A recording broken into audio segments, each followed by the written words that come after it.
Good evening, everyone. You're watching Awaz News. I'm Kubra Ali, and I'll be taking you to top news across Canada. Woman 66 charged after turning herself in following fatal Etobicoke hit and run. Blue Jays pitcher slams United Airlines after he says pregnant wife was forced to clean on hands and knees. Police say deadly Etobicoke fire was a homicide. Ontario to revamp school management, sale of surplus property. CBC pausing use of Twitter after government-funded media label added to account. Could Toronto elect an accidental mayor? One expert says the conditions are in place. Kitchener man dies after shooting in Toronto. Those were the headlines, and now let's look into the details. A 66-year-old woman has been arrested and charged following a fatal hit-and-run collision in Etobicoke. On Monday, Susan Atkinson of Toronto turned herself into authorities at 22 Division near Bloor and Dundas Streets in Etobicoke. She is facing one count of failed to stop at accident caused death. Atkinson is scheduled to appear in court on June 5th. CBC Radio Canada said it is pausing its use of Twitter a day after its main account was labeled government-funded media by the social media platform. Twitter can be a powerful tool for our journalists to communicate with Canadians, but it undermines the accuracy and professionalism of the work they do to allow our independence to be falsely described in this way, CBC Media Relations Director Leon Marr said in a statement announcing the change Monday afternoon. Marr added in an email to the Canadian press that Twitter did not consult the public broadcaster before applying the label Sunday, and thus CBC has sent a letter to Twitter asking the company to re-examine the designation. CBC does not meet those criteria, Marr argued Sunday, because it is publicly funded through a parliamentary appropriation that is voted upon by all MPs, and its editorial independence is protected in law in the Broadcasting Act. The CBC Board of Directors determines how the funding it receives is spent. In 2021 to 2022, the CBC received more than $1.2 billion in government funding, a decrease from about $1.4 billion the year before.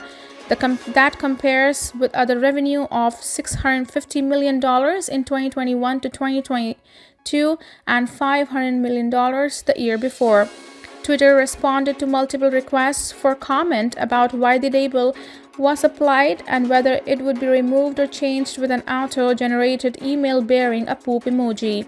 Last week, National Public Radio NPR announced it would quit Twitter over the social media company labeling its state-affiliated media, a term often associated with outlets controlled by authoritarian regimes. Twitter later changed the label to government-funded media and began doing it out to other publishers, including the BBC, which had previously been named as an exception to the state-affiliated media label. The BBC's label was later changed to publicly funded media. Ahead of the CBC announcing its plan to pause its use of Twitter, Vas Bednar said the public broadcaster should leave the platform because the tag was given erroneously positioned CBC as an extension of the government that is not intellectually independent. While Dwayne Winsek was still considering what action CBC should take, the professor at Carleton's University's School of Journalism and Communications said he believes CBC should at least team up with NPR and other public service media outlets to develop a shared strategy for dealing with the whims of social media giants. He thought the move was meant to delegitimize the CBC and public service media, highlighting why it's important that platforms such as Twitter not have unbridled power to unilaterally impose labels like this that have the effect of influencing the conditions and distribution of news media. Toronto is home to almost 2 million eligible voters, yet just a small fraction of that number could decide who serves as the next mayor of Canada's largest metropolis, taking on a $16 billion annual budget and the ability to veto decisions made by the council.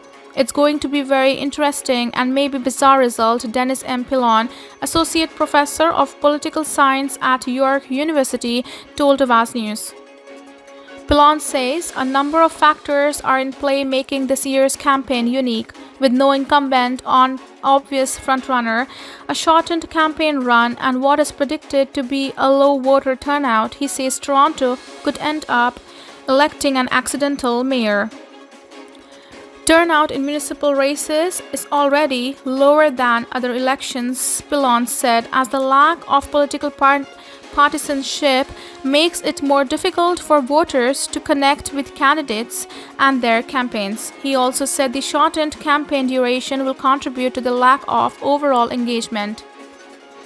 In the last Toronto municipal election, only about 30% of eligible voters took the opportunity to cast their ballot, with just about 350,000 votes, or 61%. Former Mayor John Tory claimed victory. In 2018, 41% of eligible voters cast their ballot for Toronto's mayor, a race also claimed by Tory. Tory resigned as mayor of Toronto in February after admitting to an extramarital affair with staffer. The number of votes needed to win June's by-election will depend on the number of people who decide to vote this year. If voter turnout remains unchanged from last year's, a candidate would need about 140,000 votes to make up 25% of the vote, or just over 7% of eligible voters. Pilon said, however, that a candidate could win a voter percentage as low as 20%.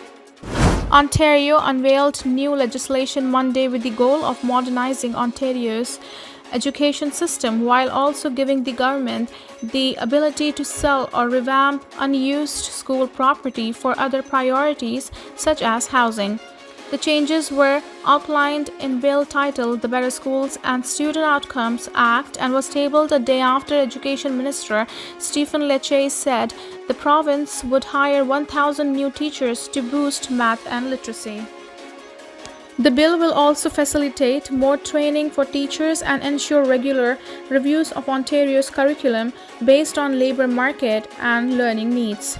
Lecce reiterated the plan will focus on the basics but did not go into much detail about what would entail or what school boards were missing in their original development plans. The minister said instead that Education Quality and Accountability Office (EQAO) test scores were lower than expected. However, the president of the Ontario Public School Boards Association told Awaz News she doesn't understand why those scores are being used as a measurement of academic success, considering the impacts of the pandemic. Here's what will change if the legislation passes. The Ontario government will be able to set out provincial education priorities on student achievement and require school boards to publicly post about their progress. Trustees and senior school board officials will receive standardized training in order to deliver on these provincial priorities. Officials did not specify what would constitute a provincial priority, saying only that it will be set out in regulation. Boards will need to transparently outline their spending. An impartial integrity commissioner process will be recreated to help resolve code of conduct complaints. Officials said more information on this process will come at a later date after consultation with the sector. A Toronto Blue Jays pitcher is calling out United Airlines after he said the airline made his pregnant wife clean up a mess on her hands and knees made by their 2-year-old daughter while on a flight. Anthony Bass said on Twitter Sunday that the interaction took place between United Airlines flight attendant and his 22-week pregnant wife while traveling with their 2 daughters, who are 5 and 2. The pitcher also added that United Airlines supplied his wife and children with the popcorn. In response to Bass' complaint, United tweeted Sunday that it understands his concern and would look into the complaint. Awaz News has reached out to United Airlines and Bass for further statement on incident but did not receive a response by publication. On Monday, Bass tweeted that United Airlines was dealing with the matter internally. A house fire in Etobicoke that killed a 64-year-old woman last month has been ruled a homicide according to Toronto police.